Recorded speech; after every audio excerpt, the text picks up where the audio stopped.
In this videotape, we're going to look at various schemes which are used to protect buses.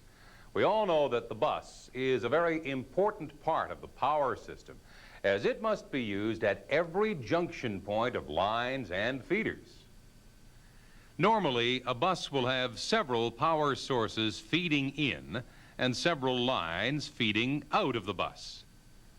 The most simple arrangement would be, for example, at a generation station where, say, 2 generators feed into the common bus and 2 transmission lines transfer the power out of the bus into the system. Invariably, a high-voltage bus is constructed in the open air and consists of aluminum tubes like this. Air provides the insulation between the conductors. At various points along the bus, transmission lines or other circuits are connected through circuit breakers. Disconnects are provided on either side of the breaker so that it can be isolated for maintenance. At lower voltages, the bus may consist of solid copper bars running inside metal-clad enclosed switchgear, which may be built indoors or outdoors. In this arrangement, breakers can be disconnected from the bus in order to isolate them. Common types of faults that can occur on a bus are 1, animals or birds bridging across an insulator to ground; 2, in outdoor substations, lightning flashover, perhaps leading to insulator breakdown; and 3, flying objects bridging across the bus bars. In actual fact, faults rarely occur on buses, but if a fault does occur, then it must be cleared as quickly as possible because of the potential for extensive damage to equipment. Why is this especially so for a bus? Well, look at our simple example. We have 2 close-by generators feeding into the bus and 2 transmission lines taking power from the bus and feeding into the system. If, say, a ground fault occurs on the bus, then we have not only the generators feeding into the fault, but also the power system. The current flow in the transmission lines would reverse and feed into the faulted bus. With such high fault capacity available, the resultant damage could cause a prolonged outage for repair, with the consequent loss of availability of generation and the 2 transmission lines. The direction of current flow forms the basis of bus protection. Using CTs on the outboard side of the circuit breakers like this, we can measure the total flow of current into and out of the bus. If there is no fault on the bus, then the sum of the currents leaving is equal to the sum of the currents entering. The total is 0. Even if there is a fault on one of the transmission lines downstream, the sum of the currents is still 0, as the total current entering the bus is matched by that leaving. The downstream fault would be cleared by other protection relays activated by the inboard CT here. If a fault does occur on the bus itself, the sum of the currents in and out of the bus will no longer be 0. This will cause the protection relays to operate and trip all the breakers connected to the bus. This is the well-known differential principle that we're all familiar with. The principle is simple, but in practice, as I'm sure you'd guess, it's not as easy as all that. And various schemes have been developed to provide adequate bus protection. We'll be looking at these protection schemes in a moment, but first, let's take a look at the different types of bus arrangements you'll come across around the power system. The most simple is this single bus arrangement. The protected zone can be shown by this area, which extends to the outboard bus protection CTs. The inboard CT in each case is used for protection of the connected circuit. For example, in the case of an incoming generator, this CT may be connected to the generator differential. For a transmission line, this CT may be part of overcurrent or distance relay protection. The CTs are usually located in the circuit breaker bushings. To simplify, the following diagrams will show the breaker disconnects in the closed position unless they are normally open. Where a voltage signal is required for protection, say a directional relay or impedance relay, then the VT is normally connected directly to the bus like this. Now, one disadvantage of the single bus arrangement is that any prolonged defect on the bus would necessitate shutting down the whole power station and losing the output from the two generators. In an attempt to improve reliability, the bus is sometimes split with a tie breaker connecting the two halves. In this arrangement, the tie breaker will normally be closed in order to increase system reliability. However, each side of the bus, including the tie breaker, is protected by separate relays.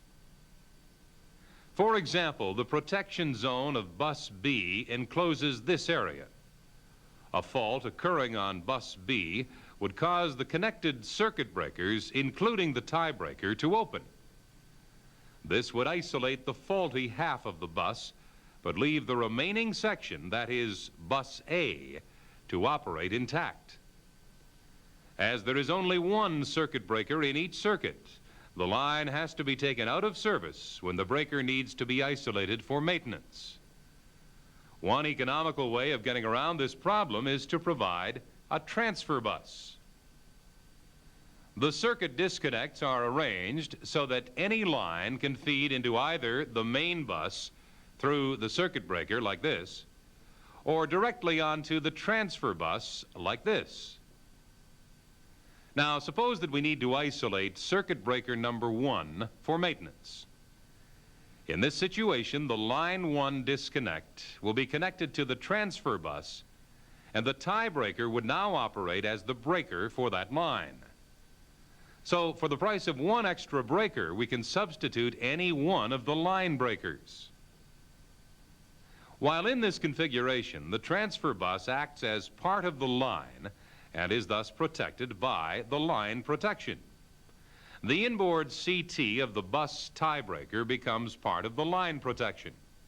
This could pose a problem where different protection settings are required for different transmission lines. There is always the possibility of forgetting to make the change or perhaps making incorrect settings. Only the main bus is protected by differential. As shown here, the zone includes the outboard CT of the bus tie. Actually, the transfer bus is not a true bus in that it is never connected to more than one circuit at a time. With a true double bus arrangement like this, both buses A and B are connected to multiple circuits. The essence of this arrangement is that each circuit can be connected to either bus A or bus B, according to the selection of the circuit disconnects. For example, here we show lines 1 and 2 connected to bus A, while the other two lines 3 and 4 are connected to bus B through appropriate disconnects. For simplicity, we are showing only 2 lines connected to each bus. In practice, there would probably be many more. Differential protection is provided separately for each bus. For example, for bus A, the protected zone will include all of this area. The protected zone for bus B includes this area. Incidentally, these diagrams are all included in your workbook to allow you plenty of time to study the different arrangements. In order to provide more flexibility, this configuration allows us to remove a breaker from service without interruption. For example, let's say we wish to remove breaker number 1 on circuit 1. All of the remaining circuits would now be connected to the B bus. The bus tie breaker would now connect bus B to bus A, which now becomes the transfer bus. The bypass disconnect on breaker 1 would now be closed, the breaker opened, and disconnects opened so as to isolate the breaker for maintenance. The transfer bus is connected to only one circuit. Note, before closing the transfer breaker, differential protection on both buses must be disabled, as there may be a current unbalance. As previously mentioned, bus tie protection must be adaptable to all lines. It is apparent that with all bus arrangements, the designer tries to keep the number of circuit breakers to a minimum. After all, these are expensive pieces of equipment. But where the greatest flexibility is required on an important substation, we may find the double breaker, double bus arrangement like this. Each incoming circuit has 2 circuit breakers, thus allowing it to be immediately connected to either bus A or bus B. Each bus has its own differential zone of protection. Now, a fault occurring on, say, bus A will trip all of the breakers connected to that bus and immediately close the breakers to connect these circuits to bus B. With this arrangement, it is necessary to provide 2 CTs for line protection, 1 on each alternate breaker connected in parallel. At the same time, the VTs will be connected 1 to each line. Actually, these junction points fall outside of the bus zone of protection, but they are protected as part of the line protection. A more economical version of this bus arrangement is the so-called breaker and a half. For simplicity, we show just 2 incoming circuits here. You can see that they share the middle breaker, hence the term breaker and a half. Normally, the shared breaker is closed, and both line 3 and line 4 are fed by the 2 buses operating in parallel. You will observe that CTs are installed on all breakers so that both differential and line protection can be provided. Line relays are served by the outboard CTs of the line breakers. Bus differential relays are served by the outboard CTs of the bus breakers. If breaker 4 needs to be removed for maintenance, then simply open and isolate breaker 4. Lines 3 and 4 will now both be fed by bus A. Separate differential bus protection is provided for bus A and bus B.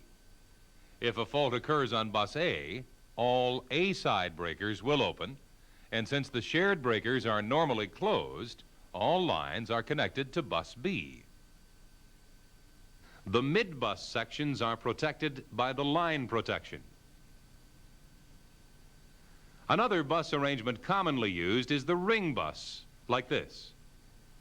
Here we have 4 circuits connected to a common ring, which in turn is broken into 4 sections by 4 circuit breakers.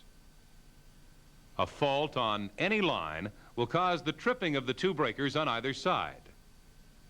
For line protection, the CTs at either breaker must be connected in parallel, like this. This also provides protection for this section of the bus. Voltage for protection must be provided from VTs on each line or each section of the bus. With this arrangement, special bus protection is not required. If a circuit breaker is removed for maintenance, the bus still remains connected to the 4 circuits, but it is now an open bus. However, in this situation, if a fault occurs on one line, then the bus will be split as additional breakers open. Sometimes a circuit may be connected to a bus directly through a transformer. That is, there is no breaker between the transformer and the bus. In this case, the bus zone protection is extended to include the breaker and outboard CT on the primary side of the transformer. A fault on the bus or in the transformer will operate the bus protection to trip all the connected breakers, including the transformer primary. Alternately, separate protection could be installed on both the bus and the transformer. Transformer faults would trip all of the breakers as before. Then a motor-operated disconnect switch could be opened and the bus put back into service. Please switch off the tape and review this material in your workbook.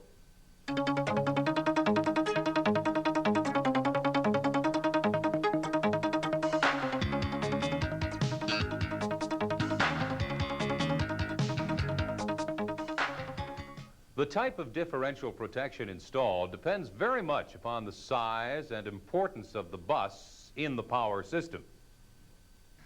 Obviously, a large, high-voltage substation which interconnects many transmission lines would have far more sophisticated bus protection than a distribution substation. For example, here is a very simple arrangement that is typically used in a distribution substation. The buses are fed from two separate sources and feed 8 outgoing radial feeders. As the feeders are radial, the current will not reverse in the case of a bus fault. On this particular system, the bus tie is normally closed. Partial differential protection for bus 1 is provided by the time overcurrent relay 51 connected to these two CTs, which are in parallel.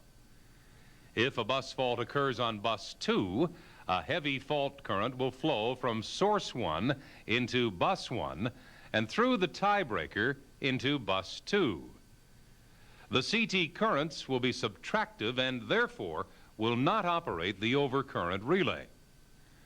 Of course, the CT currents will not be identical because there is some current being supplied to the feeders. The setting of the relay must take this into account. Now, if a fault occurs on bus 1, then heavy fault current will flow into bus 1 from source 1 and also through the tiebreaker from source 2. The current in the two CTs will now be additive and consequently will cause the overcurrent relay to operate. This protection will also operate for a heavy fault on a bus 1 feeder which fails to be cleared by its own breaker. The system therefore operates as backup, and the setting of the relay must allow for this. Of course, a similar pair of CTs will be connected to provide partial differential protection for bus 2. Often, distribution buses are located inside metal-clad switchgear, which may be indoors or outdoors. With this arrangement, you may come across a type of bus protection known as the ground fault bus. This protection scheme is based on the idea that 99% of the faults on the enclosed bus will be to ground, that is, to the metallic structure. Where fault bus ground protection is used, all of the metallic structure and its supports are insulated from ground. One ground connection only is provided, and this passes through a CT. The CT operates an overcurrent relay. Now, if a ground fault does occur on the bus, the fault current will flow down to ground through the CT and so operate the overcurrent relay. One problem with this method is that stray ground currents can cause inadvertent operation of the relay. One way to avoid this is by fitting a supervisory contact in the overcurrent relay tripping circuit.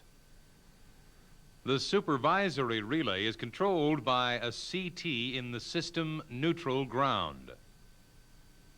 If the ground current through the CT is not due to a system fault, then there will be no flow of current in the system neutral, and the supervisory contact will be held open. However, the biggest disadvantage with this scheme is the possible danger to personnel in the vicinity of the switchgear housing. For example, if a heavy fault current flows through the ground connection, it may raise the voltage on the switchgear metallic housing to a dangerously high level. This could also damage relay, meter, and control circuits connected to the switchgear. For these reasons, this method of protection is rarely used today. The simplest method of providing differential protection is to fit CTs to measure the current in all circuits connected to the bus. In this example, we show one phase only of each line. The secondary side of the CTs are all connected in parallel, and the residual current, that is the current difference, passes through an overcurrent relay. If the current in and out is balanced, then the residual sum of the secondary currents in the CTs is 0. If there is a fault on the bus, then probably all of the circuits will feed into the bus. The current in the CT secondaries will now be additive, and the resulting residual current will operate the time overcurrent relay. Radially connected feeders will not backfeed into the bus, but there will still be sufficient residual difference to operate the relay. For this protection to operate successfully, it is essential that the CTs all have identical characteristics so that the primary currents are accurately represented in the secondaries. In practice, this accuracy is difficult to achieve, especially where the measured currents are of greatly different values. This would not be such a problem with operation due to a fault on the bus, because the current in all of the connected circuits now feeding into the bus would be of a similar magnitude. However, in the case of a through fault, this CT unbalance or error current could cause inadvertent operation. You'll remember that we have discussed this in earlier videotapes. For example, if we have a heavy fault out here on line 4, the other 3 circuits will feed fault current into the bus and out along line 4 to the fault. We do not want the bus protection to operate under these circumstances, as it is an external fault. The actual current in line 4 is the sum of the currents in lines 1, 2, and 3. Where there are many more circuits connected to the bus, the difference could be much greater. Therefore, it is likely that the current in the CT secondaries will not accurately represent all the primary currents. This is especially true if the CT on line number 4 becomes saturated due to the heavy current flow. You'll remember we discussed saturation of the iron core in an earlier tape. This saturation curve shows that for current flows over 20 times rated, the secondary current is no longer in proportion to the primary. The secondary current on this saturated CT will be much lower than the sum of the secondary CTs 1, 2, and 3. The resulting imbalance would look like a bus fault and cause the relay to operate. This imbalance in secondary current is greatly exaggerated during the first 15 to 20 cycles of the fault.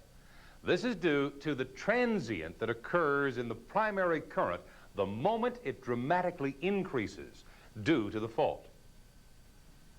For example, this small sine wave represents the value of current under normal conditions.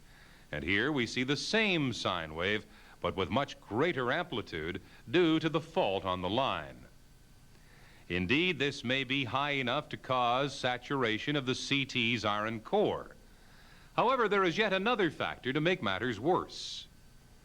Between normal current flow and stable fault current flow, a transient is created like this for perhaps 15 to 20 cycles.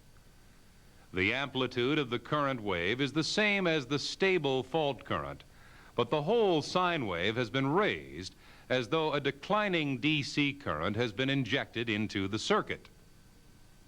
This is known as the DC component, and its rate of decay actually depends upon the time constant, which in turn depends upon the resistance and reactance of the circuit. The nearer to the generator that the fault occurs, the higher the time constant and the slower the decay of this DC component. So what does this mean to our protection system? Well, the DC component causes the secondary current to actually decrease for the first few cycles. And this is when the primary current may still be rising to a very high level. Also, as we can see from this curve, the secondary current sine wave is badly distorted, which means that many harmonics are present. When harmonics are present in the protection system, this increases the likelihood of inadvertent relay operation. So now we have two factors resulting from saturation. A, the non-increase in secondary current as the primary exceeds the saturation point, usually about 20 times rated. And B, the reduction and distortion of secondary current due to the declining DC component of the transient fault current. All this means that for the first few cycles after initiation of the fault, the output of the heavily loaded CT will be most unreliable and will probably cause false tripping. As we shall see, there are several ways to get around this problem. The most simple is to use the delay of the time overcurrent relay to ride through the transient period. A time delay of about 0.2 seconds, that is 12 cycles, is sufficient on most applications. But this may have to be increased if the bus is located close to a generator. The pickup current should be set so that it's above the estimated error current generated by the CTs for the through fault. This system is quite economical and is often used on low voltage buses, but you can see that it's slow and not very precise. More sophisticated arrangements are needed for protection of high voltage buses. One improved method uses directional relays fitted to every circuit connected to the bus. The operating contacts from the relays are all connected in series. When current flow is out of the bus, its respective relay contact is held open. Conversely, when current flow is into the bus, the contact is closed. For a bus fault, current will flow into the bus from all circuits, and consequently, all of the contacts will be closed, energizing the relay to trip all of the breakers. Where radial feeders are connected, there would be no reverse current into the bus, and therefore these are not included in the scheme. Although this protection scheme appears to be very simple, it has some disadvantages. First, because there are many contacts wired in series, the protection scheme could fail to operate due to one faulty pair of contacts. So careful maintenance is necessary with this system. Another problem is that the directional relay requires a polarizing source. If this is taken from a voltage transformer or the bus, the voltage may well fall close to zero during a bus fault, and therefore the directional relays would not operate. Another problem can result from weak sources, or sources that become weak during certain switching sequences. Now, at this point, before we start looking at more sophisticated bus differential protection, let's take a break. Please switch off the tape now and thoroughly review this material in your workbook.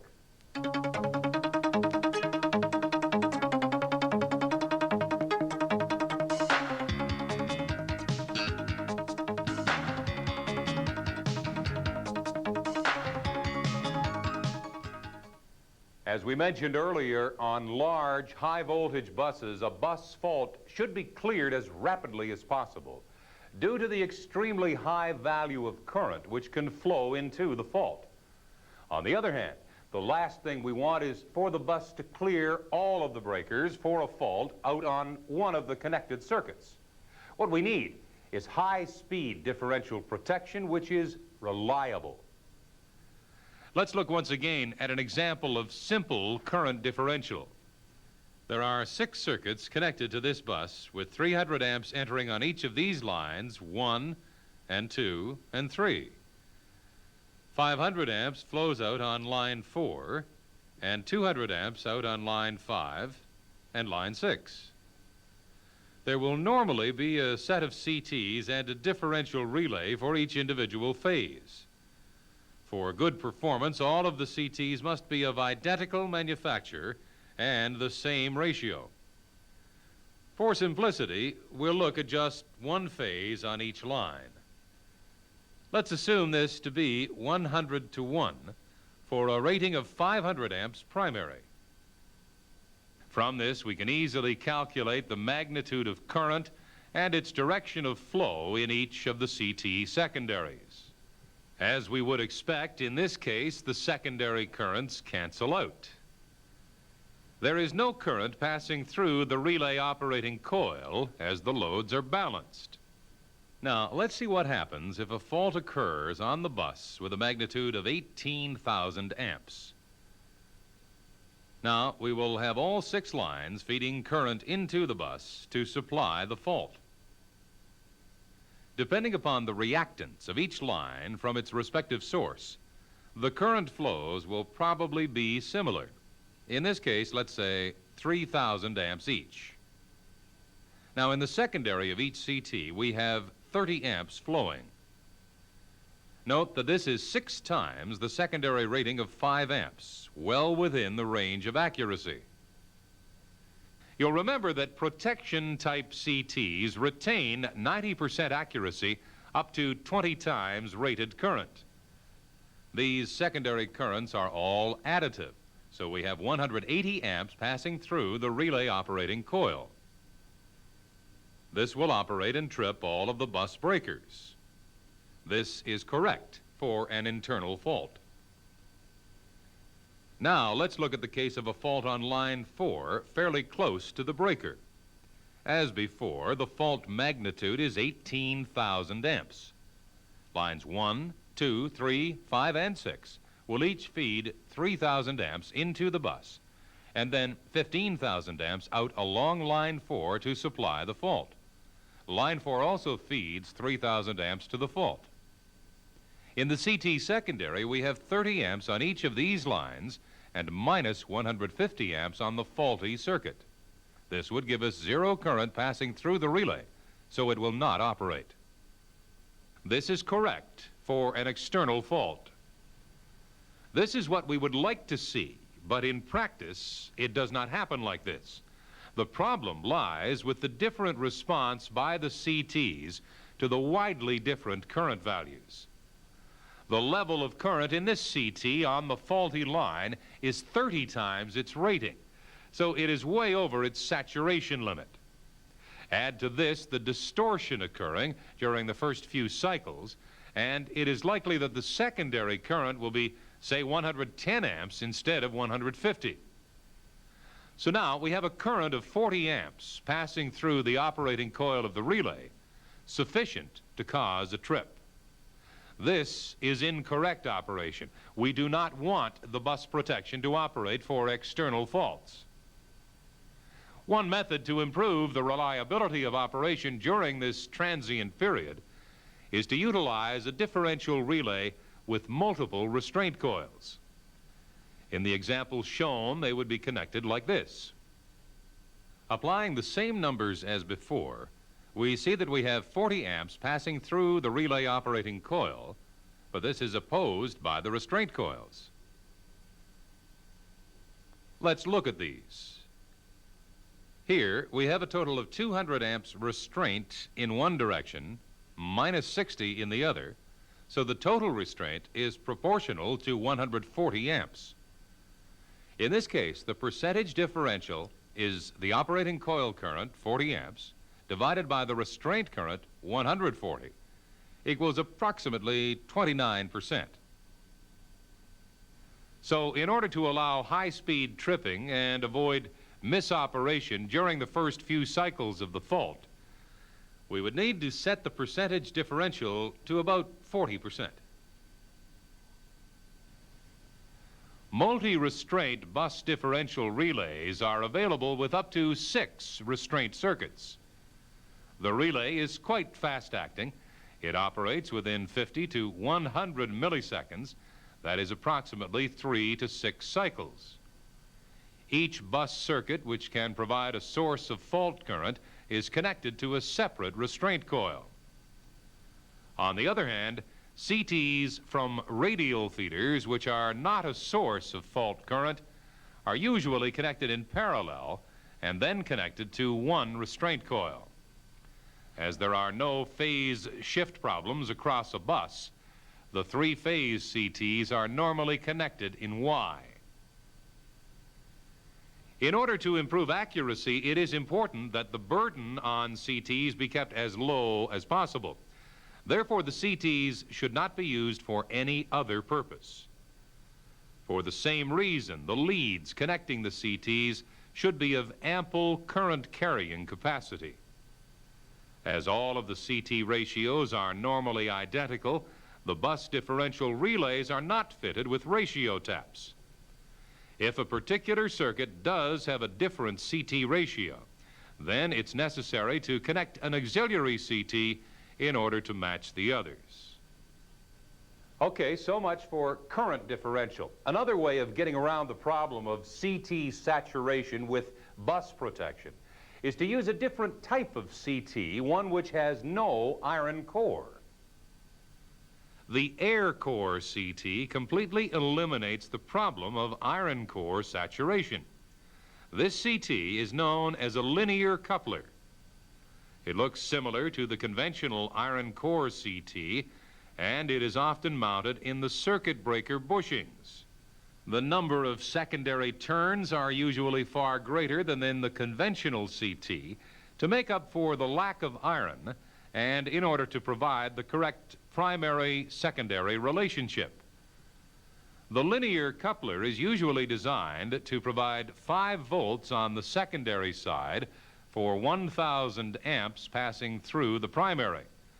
Note that the output of this type of CT is designated in volts instead of amps. The type of relay used is a voltage differential relay.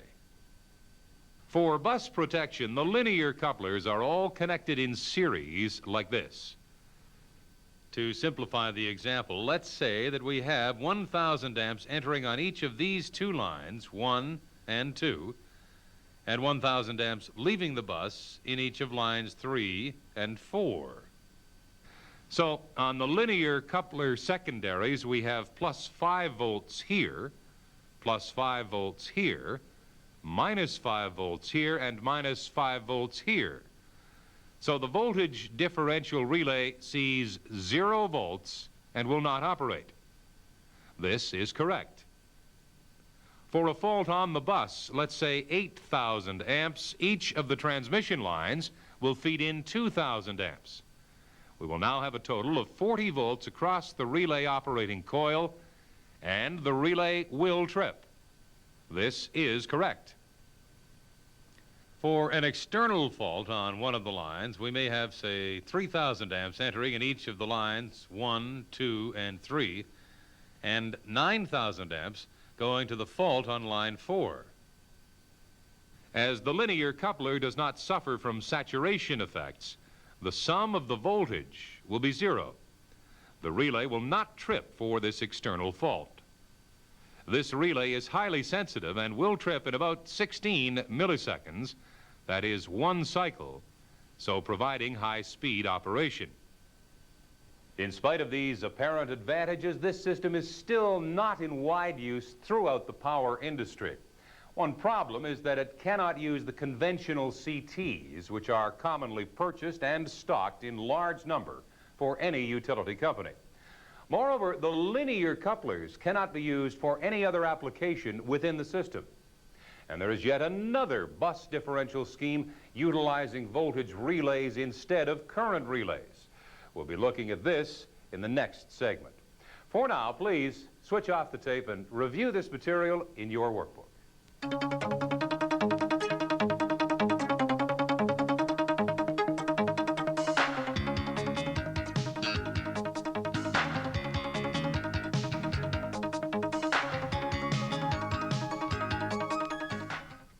Another method of providing high-speed differential bus protection is by the use of high impedance relays. Actually, this type of protection offers more than just high impedance, as we shall see. Let's go back to our simple current differential that we have already discussed. As we know, one major problem with this relay is that it may inadvertently trip for external faults due to the transient surge when the fault is initiated. In the high impedance differential relay, a resonant circuit is connected in series with the relay operating coil. This is a capacitor and reactor which are tuned to allow the passage of 60 hertz current only. It effectively filters out any harmonics and DC component due to wave distortion. One problem with this arrangement is that when the setting of the relay coil is adjusted, It changes the inductance in the circuit and so changes the resonant frequency. In order to avoid this, a rectifier is placed in the circuit so that only DC current is fed to the relay operating coil. Now, adjustment of the coil will in no way affect the inductance of the tuned circuit. The effect of the rectifier and the resonant circuit raises the total impedance across the relay at this point to quite a high value, usually around 2,500 ohms. This has another advantage. Note that this impedance is far, far greater than the impedance of the CTs, which is probably about 2 ohms or less. Therefore, any error current which exists as a result of saturation or different CT characteristics will flow through the CTs rather than through the high impedance relay circuit. To allow the correct distribution of this error current, it is important that the resistance in each of the CT branches should be equal and as low a value as possible up to the junction point. For this reason, the junction point will be located near to the CTs and at equal distance from each CT. The resistance of the connecting leads from the junction to the relay is not significant, as it is in series with the high impedance of the relay.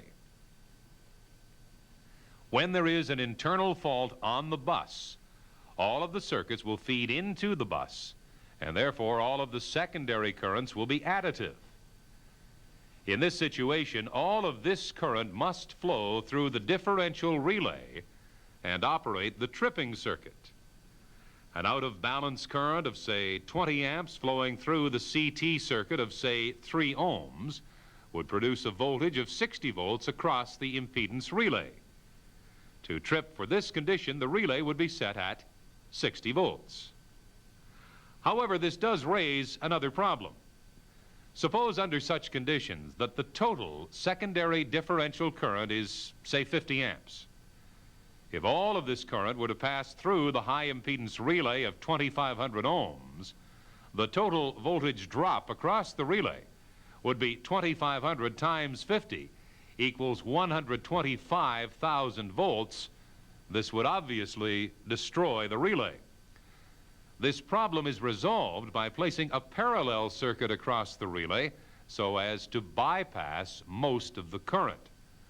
This bypass circuit is composed of a varistor, also known as a thyrite resistor, which has the property of decreasing its resistance as the voltage across it rises. This curve shows its characteristic. The effect on the differential relay is that as the voltage across the relay increases, more current is diverted through the varistor. This curve shows the comparison for a specific varistor. When voltage across the relay is 120 volts or lower, the current passing through the varistor branch is 0.01 amps. That is negligible. When this voltage reaches about 600 volts, all of the remaining current will be diverted through the varistor. Advantage is taken of this feature to provide further protection. An instantaneous overcurrent relay is installed in series with the varistor. This relay is set to operate instantaneously for very high levels of differential fault current. A range of pickup current settings are available from 2 amps and up. This is a plunger type relay which will trip within about 8 milliseconds, that is less than 1 cycle. This is extremely high-speed operation. The lighter bus faults will be cleared by the high impedance relay, and this operates within 20 milliseconds. That's about 1.5 cycles. This is also extremely fast operation. The setting of the high impedance relay is achieved by selecting the correct voltage tap, usually between 50 volts up to 500 volts. Let's look at an example to see how the relay's pickup value is determined. For an external fault, the CT in the faulted line may saturate. A voltage, which is the product of the current from the source CTs times the resistance of the windings and leads of the saturated CT will be developed across the bus differential relay. Let's assume, for example, that the worst case or highest saturation voltage that could be presented to the relay was 100 volts. We would not want the relay to trip for this value. Therefore, we would desensitize the relay by setting it with a safety factor of 2 or 200 volts. The safety factor would have little effect on the relay's pickup for internal bus faults. Because of the importance of the bus in system operation, some installations include a supervisory circuit, which allows the operator to check the integrity of the bus differential protection circuit. This test circuit applies a low voltage to the relay circuit. When on standby, contact A is closed and 40 volts test voltage is available. Note that this is not sufficient to operate the high impedance relay.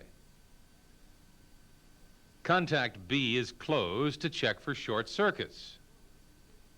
A short in the CTs or the relay causes the voltage to fall. To check for open circuits, leave contact B closed and open contact A. The voltage should be 0. Check this one in your workbook. Okay, based on discussion of bus protection, I think it becomes quite clear that this type of protection does present a few special problems. First, because of its strategic position in the power system, any operation of bus protection relays will clear many circuits and probably cause a major system upset. For this reason, we do not want the bus protection scheme to operate unless there really is a fault on the bus. However, when there is a fault on the bus, it is important that the protection relays operate and clear the bus as soon as possible, preferably at high speed. The selection of CT ratings is particularly important because of the wide range of current flows which must be measured. And finally, because of the many factors involved, the selection of relay settings requires careful study and analysis. Make sure that you take the time to examine some of the bus protection schemes on your own power system. Check out the type of relays installed and the settings which are employed, and discuss this with your supervisor. At this point, please switch off the tape and thoroughly review this material in your workbook.